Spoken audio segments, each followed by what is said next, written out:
fait d'abord le coffre. Alors le coffre il est constitué de côtés, des clisses, qui sont des bandelettes de bois très fines qui sont pliées à la chaleur sur le violon, ce qui n'était pas le cas des instruments au Moyen-Âge, qui avaient quand même des côtés mais qui étaient taillés dans la masse pour faire les contours, ce qui faisait des instruments avec des éclisses beaucoup plus grosses.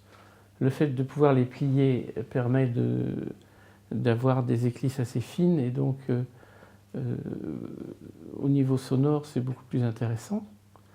Ensuite il y a la table d'harmonie et le fond. La table est toujours en épicéa comme pratiquement sur tous les instruments à cordes, que ce soit les guitares, les viols, la famille des pianos, des clavecins, etc.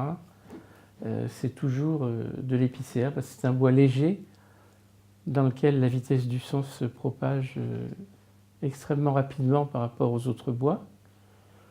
Et puis le fond, les éclisses sont en érable à 95% sur l'ensemble des violons. Alors, il y a toujours eu des gens qui ont essayé d'autres choses, mais disons que l'érable, c'est le bois qui a les propriétés acoustiques et physiques qui sont les mieux adaptées au violon.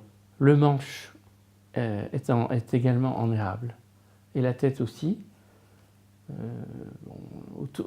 Les tourneurs au XVIIIe siècle utilisaient des tours à pied dont la partie sur laquelle on appuyait était en érable, parce que c'est un bois qui est extrêmement résistant à la déformation et très élastique. Et de même que par exemple les pagaies des gondoliers à Venise sont faits également en érable pour les mêmes raisons. Alors, si on exclut les fabrications industrielles qui ont commencé à avoir dans la deuxième moitié du XIXe siècle et après, on peut dire que les outils qu'on utilise sont sensiblement les mêmes que ceux qu'utilisaient les luthiers au XVIIe et XVIIIe siècle. La seule différence, c'est qu'on a l'électricité pour chauffer, par exemple, les fers, alors qu'avant, ils étaient obligés de les mettre sur le feu. Et au début, on a travaillé comme ça, on avait appris à travailler comme ça. Et c'est vrai que ça laisse un temps plus court pour plier, parce que quand le fer est trop chaud, il brûle, et dès qu'il refroidit un peu, le bois casse.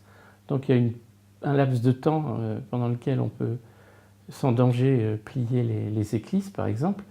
Alors qu'avec les fers qui se font aujourd'hui, qui ont un thermostat, etc., on a quasiment toujours la même température et on peut prendre le temps qu'on veut pour le faire. Mais en dehors de ça, l'outillage est vraiment identique.